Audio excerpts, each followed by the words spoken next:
Welcome back to our Succession podcast. This week we are talking about Season 3, Episode 7, Too Much Birthday. I am so excited to talk about this episode with you, Savannah, because we are both huge Kendall fans. Oh yeah, I would say we are the biggest Kendall fans. I mean, that's a very biased statement to make, but I feel it personally. Everyone else on Twitter, watch your back. This episode was very highly anticipated, and I expected to be punched in the face in a more aggressive way, and as is, I felt myself just very quietly exiting the episode and curling up into a blanket.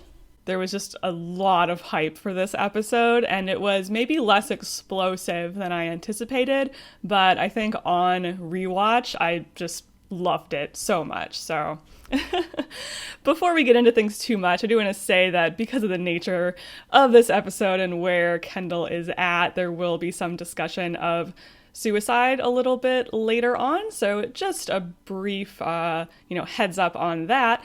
And we can now transition from that content warning right into Billy Joel. Pretty much the tone of Succession. Let's transition from suicide right into Billy Joel. Suicide and Billy Joel. This cold open was so much fun. It was such a great beginning. Someone on Twitter compared Kendall to a Disney princess, specifically in regard to this scene, and I cannot stop thinking about that. The thing about him is he is so painfully sincere in everything that he does that it makes me cry a little bit. Like, I don't know what it is about this scene, but, like, I think I literally cried, like, twice watching this scene. It's like, so sincere. Like, he tries to claim it's ironic, but this whole song, Honesty, is, like, his thesis for the season. This is his I Want song. He sees himself as, yes. he sees himself as this, sincere, honest person surrounded by people who refuse to also be honest with him. And just in this whole episode, he's just saying exactly what he's feeling and thinking, but in a way where he's like, oh, I'm being ironic about this, though. It's a joke. And I'm crucifying myself. And it's a joke. And, I mean, with TV rules, I kind of expected that we weren't going to get to see the actual performance since we did see this preview here. Yeah. I hoped that we would see a, like, rehearsal scene like this because I really wanted to hear Jeremy Strong's best singing voice. And bless his little heart, like, he poured everything into this. He has, like, the type of voice where it's like, you know how in, like, movie musicals they'll cast a man who's, like, a famous actor but not really a singer, but, like, they do a pretty good job that you're like, okay. I feel like that was what his voice was like, which was perfect, where you're like, all right. Yes, exactly. So I hope they release a full version on Spotify or something. Oh, they better on the Season 3 album. Let's do Burn of the Week. That's not a good retort. Don't fucking laugh at that. So my burn of the week comes from Kendall, which was, what, no card? I'm disappointed because you normally write me such lovely letters. Aw, yeah. There's a level of bitterness to this burn that I really related to. I also feel that I've seen a fair amount of criticism regarding the show being kind of a TV show in the sense that there's not total continuity between episodes in terms of the characters. Like, Shiv and Kendall had this huge blowout, but they've still been talking to each other normally and everything. I mean, relatively normal for them. I don't agree with that criticism, and I feel like this scene did a good job of demonstrating how all those things that happen between them are still very much present in both of their minds. Yeah, I agree with that. And I have seen a lot of people say, like, well, they had this big thing and now they're just talking to each other normally. And I'm like, no, they aren't, though. They're very much not talking to each other normally. Like, they're not, like, screaming at each other in the middle of a public place, but they haven't been alone together yet. No, and she wasn't going to come to his birthday even. Yeah. Like, they're not on good terms. They can keep the lid on it a little bit, but they are obviously not on good terms, and Shiv even says that directly. So yeah, I agree. I'm glad you drew attention to that. My burn of the week is also from Kendall. He says to Greg, "You're like the world's biggest fucking parasite. You're a human tapeworm. Maybe stop feeding on your own fucking family and try sucking some blood elsewhere." And of course, this was followed up by him saying, "I'm kidding. Or am I?" The Ken Star Greg Co dream is dead and buried, and even though I loved the idea of their friendship from season 2, this line just made me laugh. I also like that it's a slight dig on his freakish height, calling him the world's biggest parasite, as Kendall is like craning his neck back to make eye contact with him. It was a very good burn. Kendall was being awful in this moment, but also he's not wrong. Greg does need to diversify his circle a bit and stop just working with and dating family members or people who work for those family members. So at the Waystar office, it is revealed that the DOJ investigation hasn't really turned up much. They're probably only going to ask for a number and that there won't be any jail time for anyone, they think, right now. So it's kind of this muted sort of, it's not a celebration, but we are drinking champagne in the middle of the day, so it's kind of a celebration. Yeah, Jerry literally saying it's not a celebration as she's holding champagne. It's pretty funny. They decided it's just a few bad apples, which I think was excellently juxtaposed with the reveal that Logan is fucking his 30-year-old assistant, or at least seems to be having a weird relationship with her. That's so true. They're like, oh, we're done, like, no more problems. And Shiv even says, like, don't do this thing again that we, like, barely dodged. Like, don't do it again. But I know that it's already happening right now. And this is a good point to also address, I think, some of the discourse that's been around this season of the show, because the most frequent criticism raised is that there aren't any consequences, that things like this kind of seem like a big deal with the FBI raid, with Tom being obsessed with the idea of, you know, going to prison for 6 episodes, and then it sort of fizzles out and, you know, nothing comes of it. And I think, like, when people make those criticisms, I'm like, you are describing what's happening in the show accurately. Like, I can't argue on that. But I guess I just want to talk to you about this a little bit, because I know we've been very overwhelmingly positive about this season so far, and that's just because that's how we genuinely feel. Like, we are both having a great time with this season. But also, I think because it's not over yet, we still have 2 episodes left, and a lot can happen there. We know Succession does big season finales, so I am a little hesitant to say, like, oh, I guess there's going to be no consequences for that, when we literally don't know that there aren't going to be consequences at this point. Yeah, I found it very foreboding the way they were celebrating while also making it clear this is not over. Right. Just as a TV watcher, that made me more concerned that someone might actually go to jail. Sure, exactly. In general, I would say that criticizing Succession is a sport others enjoy, not us. I mean, when we've talked about seasons 1 and 2, during the hiatus, I mean, we were somewhat critical of, like, minor issues we had with the show. Mm-hmm. I think we're capable of, like, recognizing that obviously it's not a 100% perfect show, because nothing is.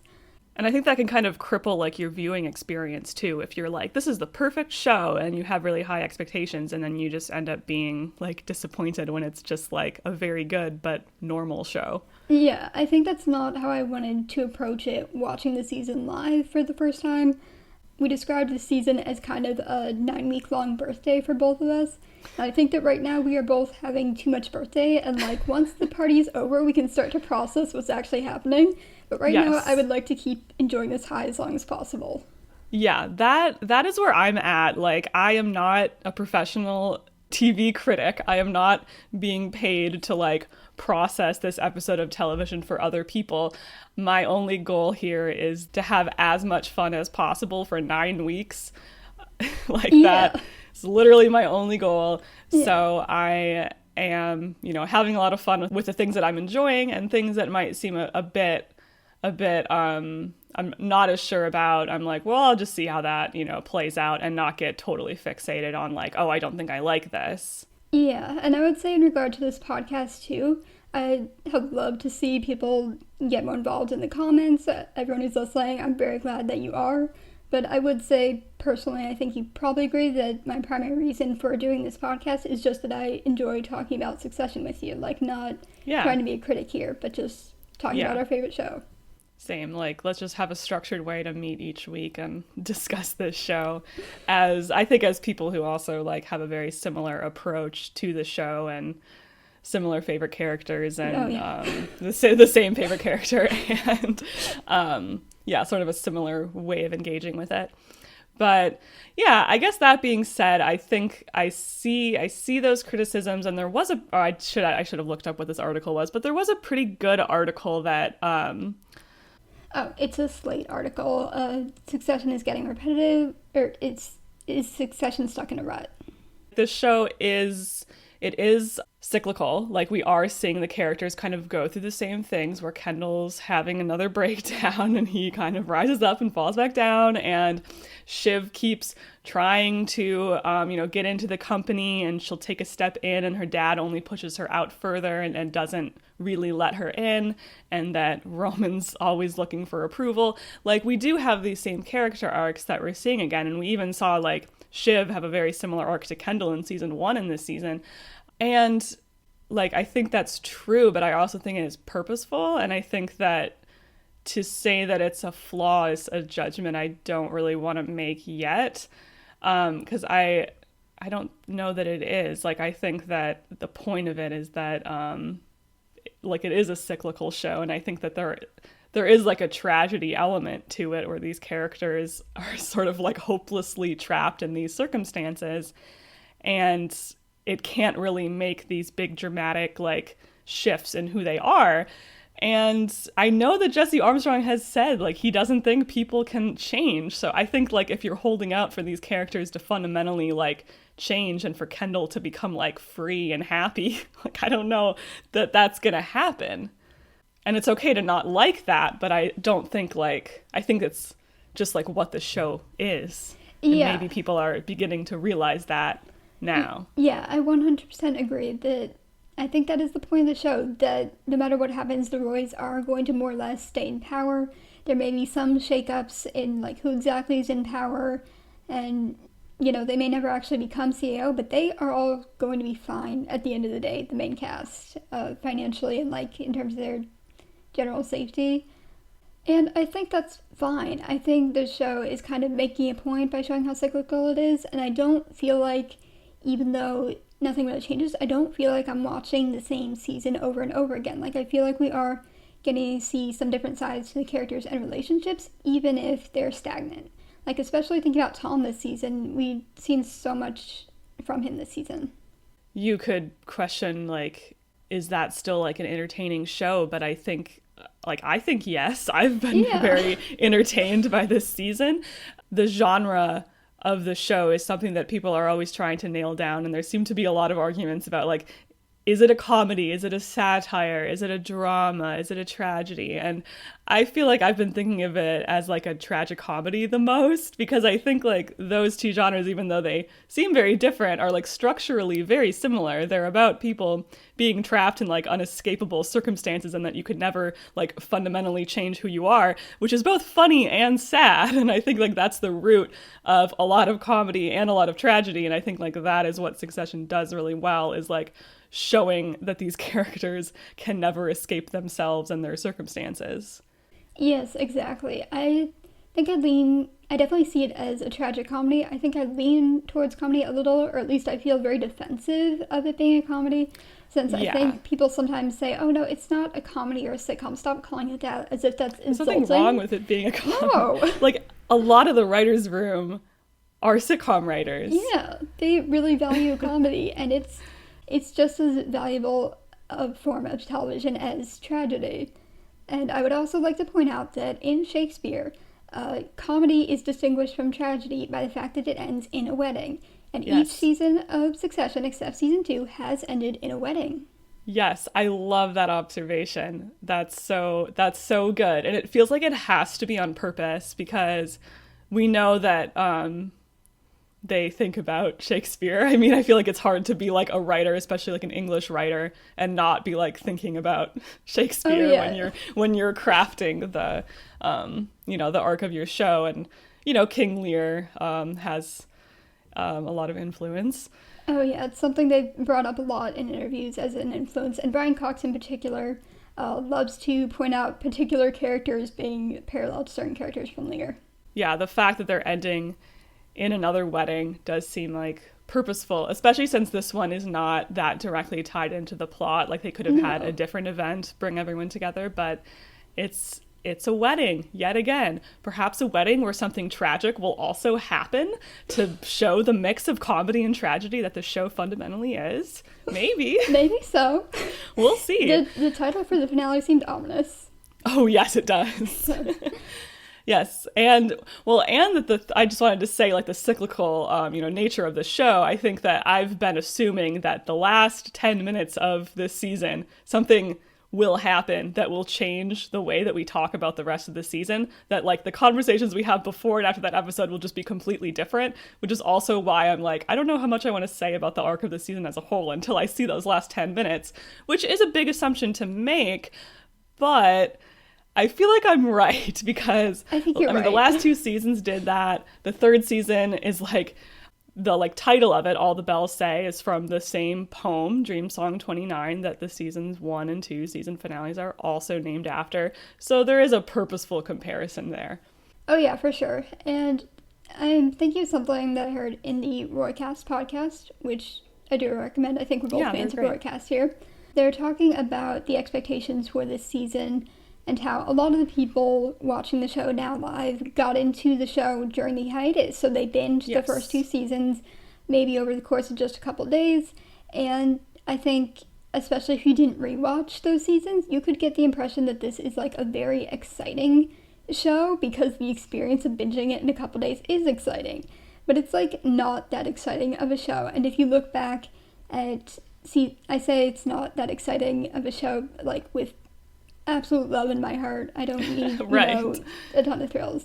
But if you look back at, like, season 1, you could not see the car crash coming up until those last 10 minutes, and even the bear hug was not set up until over halfway through the first season. Yeah. Like, very little happens in a lot of these episodes that we love.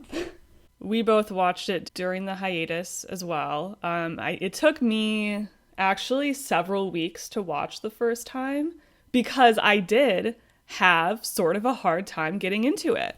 Same because here. It's not this, like, super dramatic show where things are happening all the time and fireworks. It's like, it's a slow burn. And I think people might have lost sight that, like, that is kind of the structure of the show. Is it's a lot of conversations. It's a lot of, like, subtle character work that has been great all season long. But I think it gets overshadowed. The end of season 2 had this, like, huge, dramatic moment that in a lot of ways is the only one really like it in the entire show. I mean, even the end of season 1, I think, is very different as a twist because it's so, like, unexpected and kind of, like, I don't know, it feels very different the way it's treated, whereas season 2 is totally like a mic drop triumphant moment that I think set people up for an expectation that has not really been met. People think that this is a show where Kendall is going to do the honesty performance and climb up all that cross, and maybe something would happen with the rigging that they kept talking about was risky, or maybe he'll just overdose on stage or something. But it's not that show. It's a show where Kendall is going to say, no, I cannot do this, and he's going to spend the night, in a blanket, just completely not even speaking. Yeah. One other thing I was thinking about in regard to the Tom and Greg going to jail thing, this is not something I ever really expected from the show for anyone to actually go to jail. Maybe it'll still happen, but I don't feel like it needs to, and I don't see what this would really add to the show. Like, to compare it to Veep, in the finale of Veep, we see Selena screw over Gary in a very large way to kind of prove how far she's come, how ruthless she's gotten. And I don't feel like we need to see that with the Roys. I feel like they've very much proven how ruthless they are, and it wouldn't necessarily add anything to the show. Maybe they could do it in an interesting way, but it doesn't feel necessary. I agree. It was hard to ever picture Tom actually ending up in jail. And I think the interesting thing with the way that this scene is played is that it seems like it's both a relief and, like, when the thing that you were spending so much time thinking about evaporates very suddenly, you're left kind of adrift. And I think that's what we see the rest of the episode, where now he has to deal with the fact that he's still unhappy, even though he's not going to jail. It didn't solve the problem that he's in and the way that he's trapped. And in maybe some ways, he was so fixated on jail because it felt like an escape for him. I think that's a lot more compelling for him to be forced to realize that he's unhappy in his life as it is, that this wasn't actually the problem, going to jail.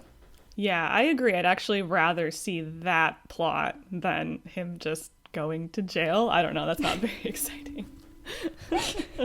Just some shots of him like in a prison bed reading Now Scarred. Yeah, that's not a show that I want to watch. Succession can be boring in other ways. That's not the way that Succession is boring, you know? Exactly. Let's do Let Them Eat Cake. Let us eat cake.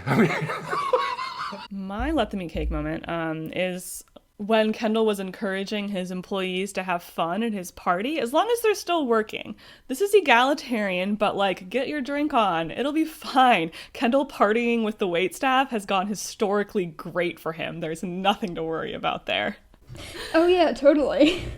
So my Let Them Eat Cake moment was allowing someone to piss on your smartphone just to try to close a business deal. Yeah. I mean, these characters have multiple phones and could also, in 2 seconds, just get a new phone. So why not do that in a way that's not even really necessary to the deal, but you're just trying to vibe with someone, So after Tom finds out he's not going to jail, probably, he goes to Greg, who's the only person he can show emotions to. And this scene was so funny. The way he just trashes Greg's office without saying anything to him, and then says, the Waystar 2 are free, as if they've like been in this together. You could have told him that first, Tom. This was a really beautiful scene to see, I think particularly because of how much Tom struggles in the rest of the episode, and in particular comes into conflict with Greg. It was nice to see him have this kind of victorious moment, and I love that he went to Greg, even though he was kind of obnoxious about it. I love that he was like, I need to share this news with Greg. It's so sad because like Shiv's face when she, congratulates him. Well, first of all, like he is like the fourth person on the list of like congratulations, which is so sad. Like when she's finally like, oh, and Tom, like the way Roman called her out later on is kind of accurate. She did not seem very thrilled in that scene. She didn't seem thrilled. It was really weird. It was like an afterthought. Oh, right, it's good that my husband is not going to jail. I don't think this is something she's even fully processed herself yet. I think there's just this weird, I don't know how I feel about this, and I don't want to touch it right now. The Royce and in particular Shiv is very good at not looking at things. And then, we had to talk about the forehead kiss, obviously. Yes. This was so funny. I mean, there really was, and I think most people probably experienced this, like a split second when I thought he was just going to kiss him fully on the mouth. And I was like, all right, we're doing it. He looked like he was going in for it, and then he kind of made a shift. I think Greg 100% thought he was just going to kiss him there. Oh, yeah. And I do think if they had done that, just a little smooch right on the lips, I think the scene could have played the exact same way. Greg's face afterwards, Tom just leaving. Like, I actually think nothing really would have felt different about the scene. But the forehead kiss is very tender. It was very tender. And I would say in regard to it being an actual kiss, I think in regard to the response to the episode, it would have been more or less the same, and that this is something like some online communities would pick up on, and the rest would be like, well, Tom was just in a really celebratory mood. It's not gay. Apparently that was improvised by Matthew McFadden, more or less. Nick Braun talked about that in an interview, that they did a few different takes where his reaction was different, and for one of them, Matthew just went in for the forehead kiss. It's so cute. So the siblings arrive at KenFest, and it's sort of sweet and sort of like heartbreaking because Kendall is clearly pretty happy that they came, even though they've been having some issues lately. Kendall is like so excited to show them his room of, headlines for them. Look at all these newspaper articles that I had someone Photoshop your photo onto. This is his way of saying, I love you. I put this much thought into what crimes you would be caught for. And it's just obvious how much he misses them. Like, the way he started laughing when they were kind of fighting a little really broke my heart. He's like, oh, siblings. I know, it's so sweet. Oh, yeah, this whole episode was just really about how lonely Kendall is. And, so how he kind of wants his family back. Honesty is such a lonely word. Honesty is such a lonely word. So true, Billy. It's time for location, location, location. Venice, St. Bart's, the Maldives. Has she heard of these locations? She must be aware of them. Kendall's birthday was filmed at the Shed in Hudson Yards, but what I wanted to highlight that I found in my research was that this was not their first choice for filming locations. So there were a couple I saw tossed around, but the one I wanted to highlight was, thanks to ArtNet, they requested to film at the Dia Chelsea. However, this request was denied, and one notable thing about the Dia Chelsea is that James Murdoch is on the board for this art gallery. Oh. So there was a rumor that that had to do with them not ending up using that location, but I could not get it confirmed. That's very funny. He's like, no, fuck your show. Yep.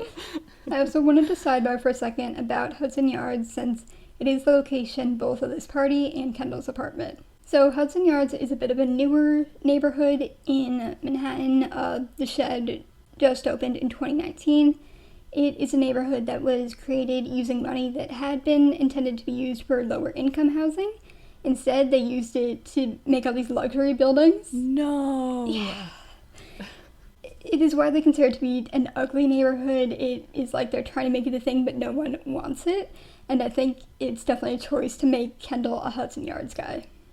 That's so perfect for him. Yeah. I love that. Thank you for sharing and for your research. I did a little bit of research this episode too, actually. So, I want to talk about the Vessel, which is an art structure in New York in Hudson Yards. And at the end of the episode, you can see that Kendall is looking down on the Vessel from his balcony. So in the past 2 years, 4 suicides by jumping have occurred at the Vessel, which has caused the need for it to be temporarily closed, as well as for some safety measures to be added. Like, when you Google it, pretty much all of the results are related to that. So there's a very strong association between suicide and the Vessel. Like, it's sort of very symbolic of that, I think, which is obviously quite, chilling to have this scene where Kendall is at the end of this episode where he's very emotionally beaten down and standing out on his balcony so high above it that he's almost looking down directly on it, which I think is quite like the viewpoint. And we've had, obviously, in the past, some hints that, Kendall has contemplated suicide on the roof in Safe Room, obviously. In season 1, Jerry even made a brief "don't jump" joke to him when he was standing up on a rooftop. So there is that association between Kendall and suicide, specifically by jumping, that we've seen that a few times throughout the show. That is when I started to think, like, things are really not looking good for Kendall, because that just feels like a very purposeful choice there. And I also just want to say I read an article about the Vessel, and it mentioned a lot of the methods for suicide prevention in architecture. So, of course, you can have higher railings and nets and things like that. But one point that was made that I found interesting and relevant to Succession is that there are places with high balconies that have never had a suicide. And they specifically mentioned the atrium in the Guggenheim Museum. So the point that was made, and this was kind of like a sick, architecture burn, was like, people don't want to kill themselves in places that are really nice and pleasant to be in.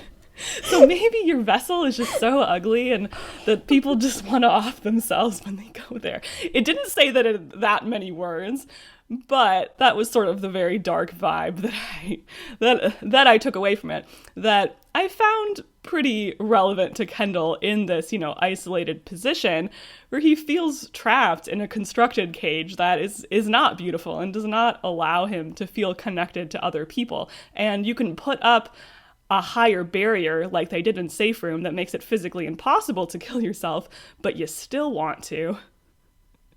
So that's my little rant about the Vessel. And I'm really glad that I found out about that, because it really just added a lot to this episode for me. So I wanted to share what I learned with all of you, so you can be really depressed about Kendall now. Thank you. I am always happy to be depressed about Kendall. That's I know. Fascinating. I had heard briefly about the Vessel, but I did not do that level of research. I think it does tie in very well. Hudson Yards is ugly, and we saw him idealizing this right there. And Kendall himself has joked about his, suicidal thoughts. I mean, in the season 2 finale, I think Greg was only on that plane pretty clearly to look after Kendall and tell him jokes about how he's not going to jump if Greg uses the bathroom. Oh, shit, you're right. Yeah, so it's definitely something that's been hanging over the show, and I don't think that they would kill Kendall. I would like to say this for the record, because once you messaged me, like, what if they killed Kendall? And you forced me to think about this for like a half hour. And I kept trying to argue against you. And then at the end, when I was like super depressed, you were like, never mind, I've talked myself out of it. I'm sorry I did that to you. I don't think that they will kill Kendall, especially not in this season. Does that make you feel better? I don't think they'll kill him. But yeah. I don't think he will die. I know that Jesse Armstrong has said that he already has a vision for the entire arc of the series, and he has said it will end on a lightly hopeful note, which does not seem to vibe with Kendall killing himself. Like, that would be the opposite. That would be very, very dark. But I will say, I think an attempt I could definitely see, for sure. Yeah, I agree with that. And I would also say, I mean, people talk a lot about, oh, last season was Shiv's season, maybe this season is Roman's season. I would say, as a Kendall fan, but also objectively as a fan of the show, every season is Kendall's season, and I don't think it would work very well to kill him off, especially early on. I agree. And, like, Jeremy would be so upset. Like, do you want to be the one that has to tell Jeremy he's being killed off the show? Jeremy would be crying in interviews. Oh my god. He would be like, so when I died... So when I killed myself in Succession, because he always uses the first person. No, it would be bad. Like, they can't do that to Jeremy. No. He would not cope very well. For no other reason but to protect Jeremy Strong. Please don't kill Kendall. I mean, that is the line with the show. They can do anything as long as it doesn't completely break Jeremy Strong. So, Kendall gets a buyout offer from Logan and Roman. They kind of went in on that together. And I love that the place where he reads this is in this perfect recreation of his office at Waystar, but up in flames. And it says Waystar Hellhole on the wall, which is so funny. It's beautiful. I'd love to imagine him explaining this like Humphrey. Like, okay, I need a recreation of my office at Waystar, but it's up in flames because fuck my office and fuck Waystar. Okay, so here are like 10 photos of what my couch looked like. Make sure you get the scent of the carpet right. It was really cute. Up in flames. Go for it. This obviously like a symbolic move that I think really propels how he feels, you know, so lonely this episode, that he is now being offered way out of the company, but like really that's a stand-in for like you're no longer in this family. Because, like, what does he have if he's not in the company? How is he still tied to his family and, like, being a Roy? The way that Logan does this is just so petty. Like, he asked maybe Carrie to get the tiniest happy birthday card that I have ever seen, and makes the point of crossing out the words happy birthday inside the card. Like, this could be kind of a cool power move, but the way he does it just reveals how upset he is about Kendall. I can't even wish him a happy birthday. I have to cross it out on this card. I'm so mad. It's still on the front of the card, so we did kind of wish him a happy birthday. Sorry, Logan. Kendall takes the card to Naomi, and this whole conversation between them reminded me very much of in Turnhaven, one of their very first scenes, when Kendall convinces Naomi to get out from under her family. He said, don't block your own escape. And Kendall here is very much blocking his own escape, and I don't think Naomi is nearly as good at like talking about this. Like, she puts up a very brief fight, then it's like, okay, you know, whatever you want to do. Yeah, it's sad that he can't take the advice that he gave to her and that she doesn't make a stronger case for it. And I think like Naomi this season, she's almost a character. Like, I think this episode was the closest she came this season to feeling like a real character. But she has been pretty flat and pretty underdeveloped, and I think like they seem to have more of an emotional connection in season 2, and this season it sort of feels like they're just kind of hanging out of convenience and mutually like enabling each other. Yeah, the minor characters in Succession I feel very much there to complement the main characters, which I think works well for the show. But I think the issue with Naomi is her character didn't feel entirely consistent to me season from season. As you mentioned, her going from being kind of support supportive towards him to just 100% enabling him. She like challenged him more in season 2, which was interesting, and I'm not really getting that from here. But I also think that we like need Kendall to feel like he has nothing. So if he has like a really good girlfriend, that's not going to be that point won't be as well made in this episode. So I can maybe accept that like it's on purpose to have her be sort of like, there's a disconnect. Obviously she, later on she gets him a gift that he's like, I don't understand you and I don't think you understand me, which is like, we'll talk about that later. But I think it does show that they're doing it on purpose, that she's not like his perfect match, and she's not like, oh, well, I lost my family, but at least I have Naomi, the love of my life. Like, it's not that situation at all. Not at all. I think they realized that she would be a good fit for this role, even if I wish the transition had been a bit smoother. I think so too. Or even just some more scenes earlier on in the season. I think she had like very few scenes. She was just kind of around. So it did feel just a little bit jarring to have her take on a larger role here and be like, okay, I'm trying to remember who you are. See, we can be critical of Succession. Yeah, we're doing it right now. We're actually doing it. So then Shiv also then finds out about this move that Roman and Logan made, and she is pissed. I think rightfully so. I mean, oh, absolutely. She has never been able to actually get in with her dad in any meaningful way. He keeps so much from her. No, anytime anything significant is happening with the family, and particularly in regard to the business, Shiv is left out of the conversation.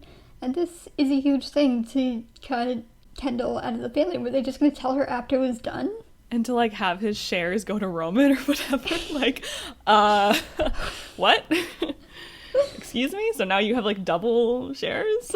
Yeah, and still no clarity on whether she's getting that board seat that she was kind of promised. Yeah, it's not looking good for Shivy. It's time for best line. Words are just, nothing. Complicated airflow. My favorite line in the episode was, it just feels like an asshole's birthday party. And my thing from the very first meeting was that it shouldn't feel like an asshole's birthday party. Now the thing is, Ken, it is an asshole's birthday party, and the fact that you had multiple meetings to plan it kind of proves that. There's no escaping it. I don't think there's a way to do this expensive of a recreation of like your childhood and work experiences and all these things you've been through and not have it feel like an asshole's birthday party. It's so funny because he really thinks he can like hide behind like the irony of like, I'm gonna have this super self-obsessed insane party, but it's gonna be like ironic. It's gonna be like ironically self-obsessed. It's like, what are you talking about? Oh yeah, I'm gonna spend like $50 million or something on this one party as a joke. It's a joke. So my favorite line from this episode, which has gotten a lot of attention, is I wish I was home. Yeah. There's something really childlike and vulnerable about this line in a way that I think you can sometimes get as an adult when you're going through a really hard time and you just revert that kind of childlike, I just want to go home.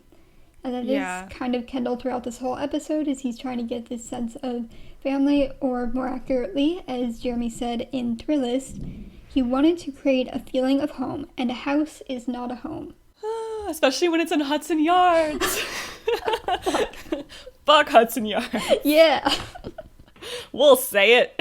I also feel that this is a good place to bring up Berenstain Bears. Yes. So for those who do not know, the title of this episode, Too Much Birthday, is a reference to a Berenstain Bears book. In the book, Sister Bear is having this huge party, and it's just going absolutely terrible, and then when they're all sitting around a table wishing her happy birthday, she just starts full-on sobbing out of nowhere.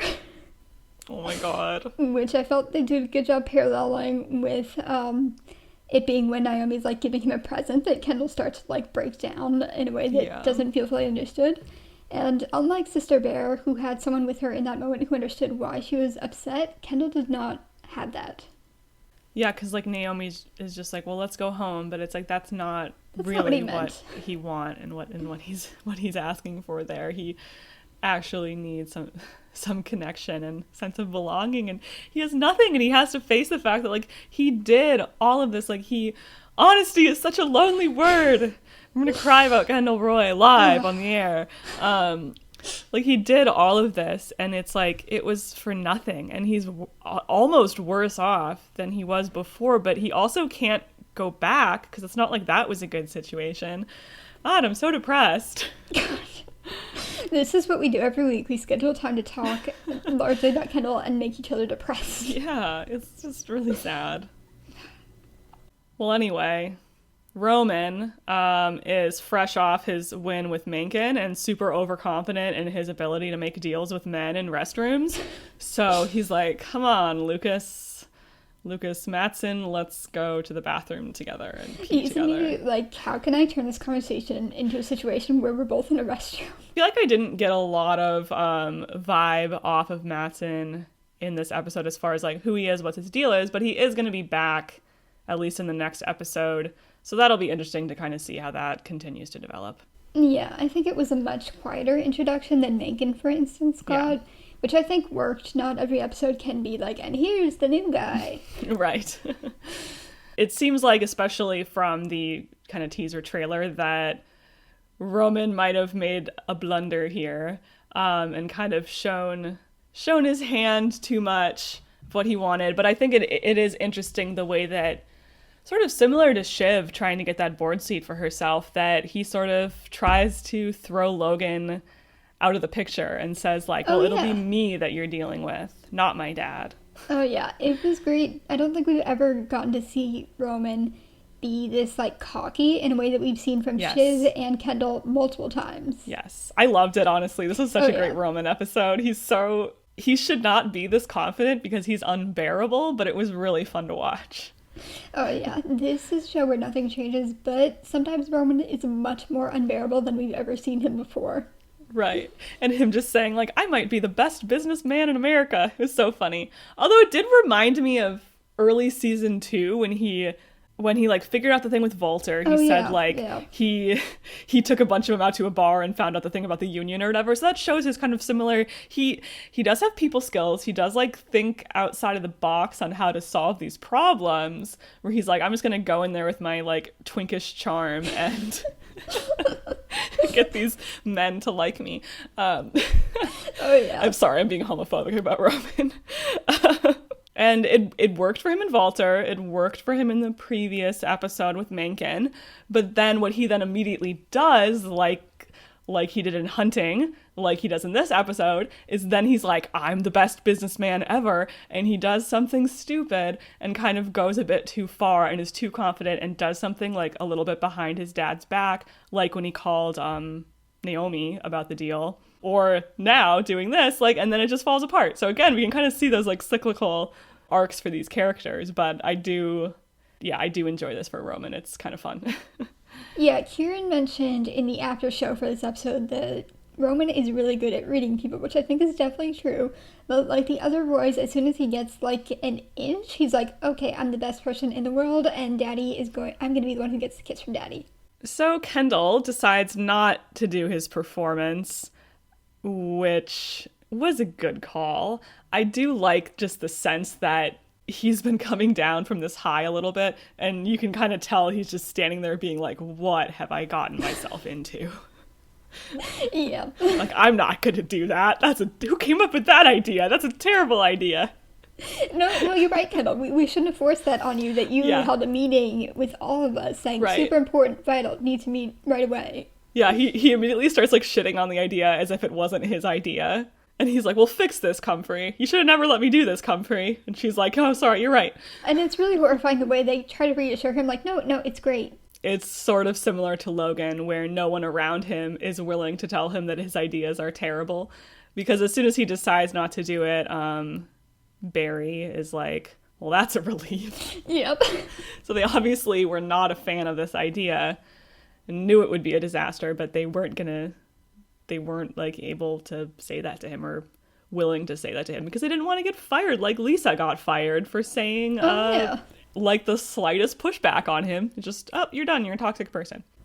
It's time for number one boy. You're my boy. You're my number one boy. So my number one boy for this episode was Shiv. Oh my god, it wasn't Kendall. No. It's Shiv. Tell me about Shiv. I'm trying to save my Kendalls, and I've been knowing that a Shiv number boy is coming for me for a while now, because I've been a lot more sympathetic to her this season, and I really felt her in this episode. Yeah. I mean, her dad is punishing her for overstepping with the shareholder vote, which pretty unambiguously was like the only thing they could really do and save the day. It's not unexpected, I think, for any of us watching that she would not actually get any power after all this, but it was still painful to watch. And also in this episode, the way that she defended Kendall and Kendall's kids, I really appreciated. Like, the bar is on the floor, but some of my favorite moments in the show are when the Roy siblings defend each other. They do a lot of echoing Logan, as we saw in this very episode, and have difficulty showing affection. But seeing this particularly from Shiv, who in the past did kind of screw Kendall over, was just great. I don't feel that Shiv really did anything wrong in this episode, which is not something I've been able to say before. That's true. I can't really fault her for a single thing that she did in this episode. So my number one boy was Kendall. I couldn't not make him the number one boy of his own birthday party. That would be cruel and not... Okay. I'm sorry. I had this pre-written before I knew that yours wasn't Kendall, so now it feels like I'm like throwing shade at you, which I am. Enough has happened to him. How dare you? I am trying to hold out the opportunity for making him my number one boy in one of the last 2 episodes. Okay, that's fair. That's fair. I'll give you that.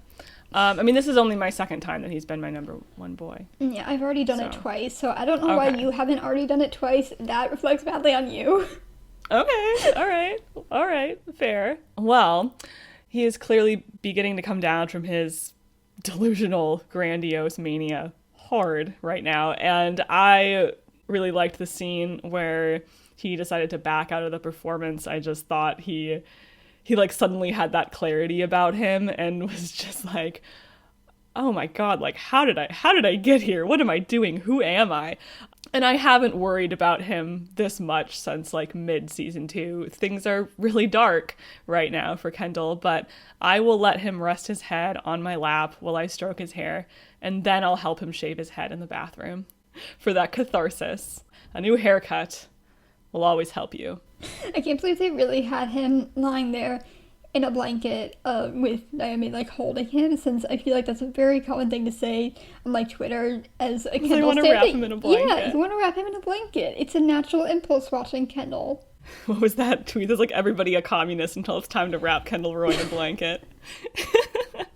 So Kendall, in really a great metaphor, is trying to find the gift that his children gave him, which is something that they made for him too, which I think is really important, that it's like it's a personal thing that they put effort into. It's not, it's not just like, here's a $10,000 watch that's not even engraved or anything like that. Like, it really shows that they care about him and love him, which is what he wants right now.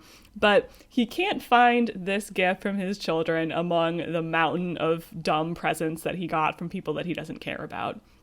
So it's just like sort of a comedy setup, I think, that you can tell like a room of comedy writers like came up with that beat. I just think it really feels like that. But then it just veers into this really tragic scene as he's tearing through the presents and begins to really emotionally break down. And I think you could tell from the very first time it was brought up that Kendall was not going to be able to find this present. Like, that is the tragic comedy of it. And kind of an effect of what he's chosen, that he had this huge party and has all these people, so it got handed to one of his people who, I don't know, lost it, or maybe wasn't one of his people at all. Who knows? If you'd had an intimate little soiree, you would have gotten the present directly from your kids, because you could have actually invited your kids if you didn't have some like weird coke-fueled whatever party you're having that you can't invite children. Yeah, why would you do that? Don't you want to see your kids? It's a bad idea, Kendall. I also want to note, so in the Vulture article I read, they also mentioned that the boxes in the scene were filled with actual presents.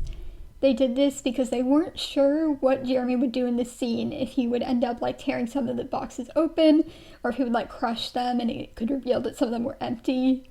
Oh, I love that. Yeah, I think given the fact that Jeremy just started pounding a bunch of donuts, like, completely unprompted in the previous episode, this was a smart thing to prepare for. There was some interesting, like, tension with Naomi in this scene. I kind of thought that it was going to escalate into more of an argument. Same. And that they might even break up. It did kind of feel like that could get to that point, and it didn't, which I think is good, because who knows what Kendall might have done at the end of the episode if he was alone, to be honest. So I think there's a good reason why she can't break up with him at this point. But it was a good scene for her. I liked actually seeing, like, I mean, what are you supposed to get Kendall? Like, I actually had a lot of sympathy for her here. I'm like, yeah, it was a bad gift, but, like, what do you get him? And then he was really kind of awful about it too. Kendall is very unclear about what he wants. Like, he says he doesn't want anything too earnest, yet we see in this moment, because he's having a breakdown, he's like, oh no, I actually did want completely earnest presence. He just wants to be loved, and he wants something that signifies that he's loved. Well, we talked about this a little bit earlier, that he says, I wish I was home. Now, there's been some discussion, because he did begin to say, I wish I was, and then he kind of cut himself off and, like, shook his head. So it did seem like he might have been about to say something else. So I think this was actually a great kind of, like, fill in the blank thing of what's the first thing that came to your mind. And a lot of people on Twitter filled that in with, I wish I was dead, which I think is a good, I mean, I think there's a good reason for that, especially with the end of the episode. I'm like, yeah, I can definitely see that. Oh yeah, they were picking on something that was there. Yeah, for sure. But my mind the first time immediately just went to, like, I wish I was someone else. Same. Yeah. Yeah, like... Just, that was my, like, I think I said that out loud even. I was like, someone else. He doesn't want to be himself anymore. Someone else, because this is the Kendall Roy party. It's a celebration of his wealth and entire life, and it's because of who he is that he doesn't currently have his kids present, and instead being comforted by Naomi, who he doesn't seem to particularly like. And honestly, I wasn't entirely sure that he was going to finish his sentence. I thought there was a chance that they were just going to leave it at that. Same. And, like, the home line, I mean, I really did like that, because I read into that it's like, home is not his new, like, empty apartment in Hudson Yards. We hate Hudson Yards. So I thought I've converted you to, you're now a New Yorker now that you hate Hudson Yards. I'm an honorary New Yorker now because I hate Hudson Yards. Home is his family, his childhood in a way. A lot of this episode, both, like, the sets that were built were a callback to childhood. The treehouse, as well as just the way that he's acting all episode, is very, very childish. Like, the fights that he has with Roman and Shiv, the way he's kind of crying and moping around at the end and wrapped up in a blanket, like, he does revert back to being a child. So the Tom and Greg scene then that followed this, I really loved. I just think it was a really funny setting where they're walking through a compliment tunnel, and Tom just gets increasingly agitated about the compliments that are being thrown at him, which is just a great way to show, like, the difference between where they're at mentally, where he's like, fuck off, and Greg's like, oh, thank you. Tom in this scene, I feel, is very much lashing out at Greg, because Greg is kind of an early Tom. Like, he's moving up within Waystar, and he's just started a relationship with someone who's out of his league. I think Tom is kind of yelling at himself when he yells at Greg, because, like, this did not end well for Tom. That is so true. That is a very, very good insight, because, yeah, Greg even makes that comparison earlier and says, like, well, Shiv's out of your league, so how did you do it? And he has all this hope, and he does, yeah, oh my God, you're right. He totally sees this kind of early version of himself and so full of hope and joy, and he's like, just so you know, that's all gonna get crushed later on, Greg. Well, let's do Candy Baby. Ugh. Hot. Ugh. If it's allowed, I'm gonna assign a Candy Baby based on, like, just, like, one single scene. So my Candy Baby is... You make the rules. I make the rules. So my Candy Baby is Willa, solely for the scene where she yelled at Comfrey and stood up for Connor. It was just really hot. It was really funny and really hot. She was like, my partner is cold and he wants to keep his coat on. I would love to go to a party and have Willa protect me And she also kind of defended Connor against Kendall later when he was yelling at him. She like physically stepped in front of Connor and was like, that's enough. Very sexy of you. It was a very sexy episode for Willa, so much that I also chose her as my candy baby. Woo! Willa! She deserves the love. I will say, before the very hot scene you mentioned, just her hair in this episode really caught my eye. Like, she always has very sexy hair, but she was really doing it up here. Her yelling at Comfrey was hot, which I think Connor, from his reaction, was having the same reaction we did to this interaction. Oh, he was. So the climax of the episode, really, is the scene between Roman, Shiv, and Kendall. Roman is so mean. And I know that a couple episodes ago, we both said that we think that Roman is the least like Logan of these three siblings. We did say that. And I think I want to circle back on that, not because I think we were wrong, but because I think like one of the things that we said is that he lacks so much confidence that it's hard to see him as being Logan, because Logan is like pure confidence. He never doubts anything that he does. He never shows any weakness. And I think what's happening now with Roman is that he is gaining a lot of confidence right now, which is not a very natural fit on him. I think it's a temporary kind of stage, sort of a high, sort of like a mania state, like similar to how, you know, Kendall has these ups and downs, where Roman will sort of gain confidence and become more like Logan. But I still do think his like natural state is not a lot like Logan. Like, this is sort of a very destructive version of it. And Roman enjoys being cruel a little too much to have the same style as Logan. Like, Logan will be very like coldly cruel, but he never seems to outwardly take a lot of like pleasure in it. Whereas Roman is enjoying himself so much in this scene and being like, it's funny, come on. Like, that is not a reaction that Logan would have. So I don't think we were wrong when we said he was the least like Logan. They all have Logan in them, for sure.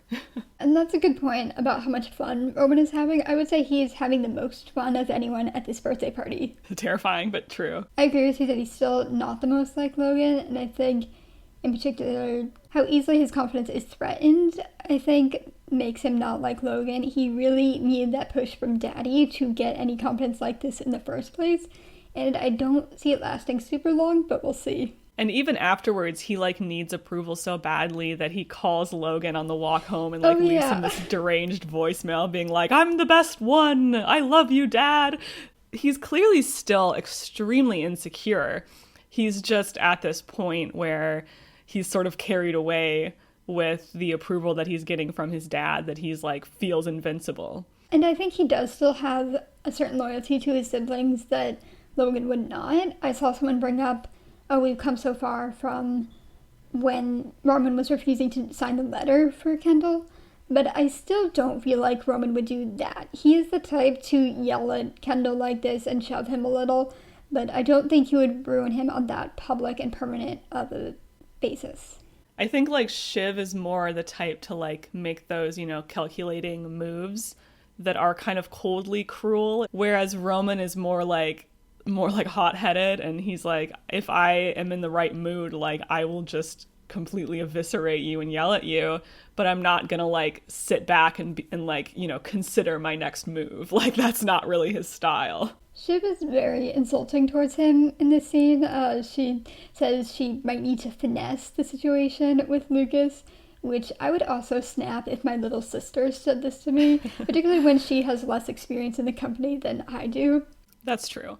And I do think a lot of Roman's reaction here is lashing out about how he's constantly treated like the stupid one, like the incompetent one. I mean, they say it to him all the time. They're like, you're a moron, Roman. You don't get it.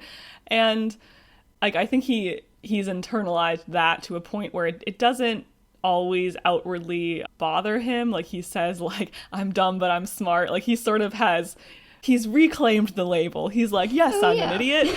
But I think it's it really shows through here that like that has really bothered him and impacted his like self-esteem, and the way that he's coped with it most of the time is just being like, yes, I'm dumb, no, I can't do it, but every once in a while he'll be like, fuck you, I'm actually smart. He deserves it. I mean, like, they don't deserve this treatment, but also he deserves to stand up for himself. I agree. It was way over the top, but I did really like seeing Roman fight back. He doesn't often do that. I would also say, I mean, the things he said to Shiv in the scene, that Shiv thought she'd be able to get more power here, and is kind of realizing that it's still a boys' club. Like, he's not wrong. He's being very misogynistic in the way that he's saying it, but he's not wrong. It's true, and he's just like taking too much pleasure in the fact that he's like in the boys' club. But it is true, and it reminded me of what Kendall said to Shiv at the end of the second episode of this season, where he's like, girls count double now, don't you know? Like, they both have those kind of resentments about like they feel like their sister has an unfair advantage over them. And so they get this kind of thrill when she's brought back down, like, ha, you thought that you had earned it just by being a girl, but you still suck. Which does feel like a kind of realistic reaction, even though it's clearly misguided. Oh, yeah. There's been a lot of exchanges between Roman and Shiv where they sort of fixate on each other's, like, sexuality, which is weird. Yep. And Shiv kind of directly calls it out here and says, like, you talk more about me fucking guys more than anyone else. And then when he says, like, dad loves fucking me, she's like, what are you talking about? And I'm like, same Shiv. Like he's made, and they've all made a lot of incest jokes, but it has just escalated to a point where it's getting very unsettling. Like, it is very difficult to sort of ignore or like move past just as being a joke anymore. So yeah, Roman is pretty unhinged here. Oh yeah, and with the line he gave to Lucas in the bathroom, he can't be near other men because we don't know why. I feel like very confident in what we started last week, that there has probably been some kind of sexual assault that happened to Roman. I agree. I think in his childhood, I don't think a direct family member, but no, somebody close to the family, most likely. I mean, we know that Logan hung out with a lot of questionable types. And then Kendall shows up, and it just kind of escalates further. Kendall brings up the spying on his children, which Shiv did not know about, but Roman does, and he justifies it and says, well, why should there be a line for us? And I think that's interesting because we've talked previously about, like, how much does Shiv know? This is a very clear example that, like, there are a lot of things going on at the company that she does not know about, but now we know that Roman does. So Roman's kind of led into that inner sanctum where all like the dirty deals are being made. And Shiv has not been like granted access to all of that because I think they know that she would be like, this isn't okay. It's a very complicated issue, since I think in that scene in Sophie's bedroom, it was a combination of, well, Roman and Shiv compared to the others were not positioned to know as much as like Connor and Kendall being older, but also they have turned a blind eye to varying degrees, or in Shiv's case, also been encouraged to turn a blind eye to things. Yeah, it's not necessarily an excuse for her. Like, she still knows plenty that the company has done that's bad, so it's like for her to still be hanging around and be like, well, that's too far. It's like... It made me very sad. Like, she assumed immediately that Kendall was just on drugs and that was why he was saying this. She is like, yeah, the company spied on a sexual assault victim, but surely they're not spying on children. So one of the most kind of notable lines of the episode is when Kendall says, "You're not a real person," to Roman.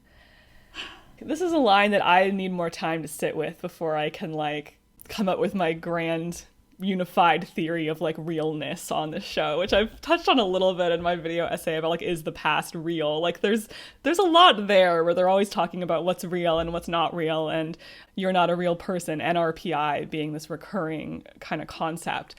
But Kendall saying it to Roman, I mean, apart from the obvious of just how terrible it is and how much it means for him to turn that on his brother when that was apparently what really upset him in the conversation with Logan about the waiter. Like he does understand the weight of it, but I don't know. I need to unpack this more. I've only had like 2 days, so It was a lot. Only 2 days and like 4 rewatches. That's not enough. it's not enough. I need to think about it more. It's not enough. I think this is kind of the ultimate insult to Kendall, I would say, to say that someone is not a real person. Their life is not valuable. I don't think Roman, I think he can hear like how much Kendall means this and is packing into this, but I don't think that anyone else here is thinking of the NRPI context. It's clear that Roman doesn't even take it that seriously. He's just like, what? Well, fuck you. No, and it's the kind of thing, I mean, Roman has given him similar insults, calling him like a broken robot because he can't hug his kids. But this tonally is just completely different level. Yeah, this is quite dark. Yeah, I feel like I don't have like a good takeaway from this line other than like, oof. We're here to feel, not to criticize. You're right. We are here to feel. Here are our feelings Here about are that. feelings. I hope you guys enjoy them. I hope you enjoy our feelings. A comparison a lot of people have already pointed out was Roman kind of taunts Kendall and says, "You obviously want to hit me, just do it," which is very similar to what Logan said to Kendall in the pilot episode of Succession, where he Yes. said, "Do you want to hit me?" and then kind of taunted him like, "Just do it." I mean, in the scene in the pilot, Kendall was making a fist. I think he did kind of want to hit his dad. Yeah. But I don't think that was true in the scene at all. Kendall was like visibly on the verge of tears. This was rough. Obviously, then Roman pushes him, and Kendall is just like dejectedly falls to the floor, even though it didn't look like a very hard shove. Oh no. He just like tipped right over, I don't think Roman was even intending to like push him No. over. I think he was just like doing a little shove. It was like, which oh, they've done to each other yeah. plenty of times. Boys roughhouse. So I don't think like this wasn't like an assault on Roman's part or No. anything. It just kind of showed, I think, how weak Kendall feels right now, and he just falls right to He's the like, floor. I'll just be on the floor then, okay. Yeah, I'll just be down here. It's fine. And what really got me about this is that Roman is the one who actually wanted to go to Kendall's party. Like at the beginning of the episode, they made a point of establishing this. Roman was being kind of cagey about it, like, oh, I'm just going to rubberneck, but he clearly wanted to go to this party. Yeah. And is the one who ends up being the worst to Kendall. Yeah, it's like he can't help himself, was really my takeaway here. It's like he just kept saying things and being like just the worst little shit in the world. And it's like he just couldn't stop. Even if it wasn't really what he wanted to be doing, he's just like, this is what I'm doing. Roman has a really bad filter, and this is just the first time we've seen that get turned on Kendall and the family. Yeah, he can't stop himself when he's like this. So Kendall, as we've discussed, goes back to his apartment with Naomi.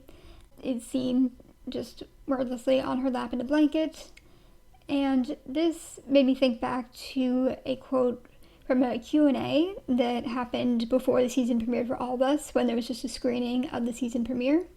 So Jeremy shared something that he had sent Jesse in an email, thinking about Kendall's arc this season. He said, "I feel like Kendall in this season is like the guy in Mary Poppins who, when he laughs, he just starts levitating, and the moment he stops laughing, he's gonna fall. I feel like this episode is the episode where we saw Kendall fall." Exactly. That's such a great quote and such a great comparison for him to make. Let's close out the week with buy or sell. Sell seems cool. So my sell for this week is Logan. I sold him in the season premiere, but apparently I still had some Logan left. I haven't expected much from him this season, but I feel like this episode was a new low. He's going after Pierce again when it's been less than a year since he was turned down. They mention that this is something he has done before the show started, so it's just a very pathetic look for him. He's having his kids make all his deals for him, and the worst part of this to me is not even that, but that it doesn't seem that Logan would be able to make these deals himself. Like, everyone that Roman is talking to is like, so when's your dad gonna die? When's he gonna get out? Because that's the kind of company I would be true. interested in getting behind. Like, public opinion of Logan, I would say, is at an all-time low. And for buy this week, I am going to buy Rava. So for this week, I was actually tempted to pick someone who is not at this party, because I think that the people not at this party are the real winners of this episode. The real winners. Yeah, true. That was the winning move, to just not attend this party. However, I decided to challenge myself by trying to pick someone who was at the party. And I feel like Raba did a great job here. I mean, she showed up looking great, great hair, great dress. She showed up with a new boyfriend, apparently, who she seems to be getting along well with. She roasted Kendall about how his job has negatively impacted the kids, and then she just left. And I love that for her. That's a very good choice. She really came off as the winner of that episode. I agree. So, who are your buying, Sal? Well, this is a bit awkward because I'm buying Logan. I sold him when the FBI raid happened in episode 3. And, it seems like at this point, the consequences have fizzled out. I think you made some good points about, the public opinion. That's very true. But number one reason why I am buying Logan back is that he is living rent-free in all his children's heads. He still has a lot of power over them, even if they are making the deals for him. I think it doesn't seem like they're very willing to cross him. It seems like Kendall is almost ready to fold and come back in at this point. Like he can't cut himself free, even though that's the best thing for him. So, he's still in a powerful position within the family, and I just loved the move of crossing out happy birthday in the card. I know it was petty, but I thought it was really funny, and I kind of stand that. It was. That is a compelling argument. He's definitely within the family, still insanely powerful and only gaining. Yeah, sometimes Logan's just my evil grandpa, and I feel affectionate towards him, and this, for some reason, was one of the, that birthday card was just really funny, so... That's my evil grandpa. I love him. I still felt some affection for him in this episode. He was just chilling in his cute little vest in that first scene. He had a cute little vest on. Yeah, he made some funny jokes. I mean... Yeah. And he wasn't at the party, so by your own rule, he's one of the winners. So there you go. Me. I beat you. You lost. I am selling the watch that Naomi bought for Kendall. They're not using it. I'm just going to make some money off of it. I am running out of characters for this segment. Selling Naomi felt a bit harsh. What am I supposed to do? Sell Kendall again? When I leave, KenFest, I'll swing by the present room, grab the unengraved watch, and resell it and make a few grand. So that's my plan. Kendall seemed to consider $40K to be reasonable for a watch, so I would say you're making at least $40K off this. Oh, true. I don't know what the reselling market is like, if it's like... oh, true. I'll hook up with that Reese guy. He's not a good guy. He can help me. I wish you luck. Thank you. Thank you for listening. This was a fun one. I have some editing ahead of me. We have talked for 104 minutes is what my I've been looking at the clock I'm so sorry. We'll try and get this down to about an hour. Yeah, only 2 episodes left, and this is getting really, really exciting now, because these are the episodes that we know almost nothing about, because the critics, for the most part, haven't seen them, so things haven't really been included in the reviews for these last 2 episodes, so this will be pretty fun. Looking forward to it. Yes, I'm excited to discuss it with you, and excited to hear from all of you about your Candy Babies, number 1 boys, what have you. Yes, please tell us in the comments. Thank you. See you next week. He shows up in Italy with shaved head and no girlfriend. Woo! Single in Tuscany. At a wedding. I've heard weddings are good places for hookups, setup. right? Yeah. That's a rom-com setup. Oh my god. Maybe Succession is actually a rom-com. Maybe nothing tragic will happen, and he'll just have a cute rom-com with an Italian girl. Oh, yeah. It's me. Anyway, enough of my fan fiction. Back to the actual episode.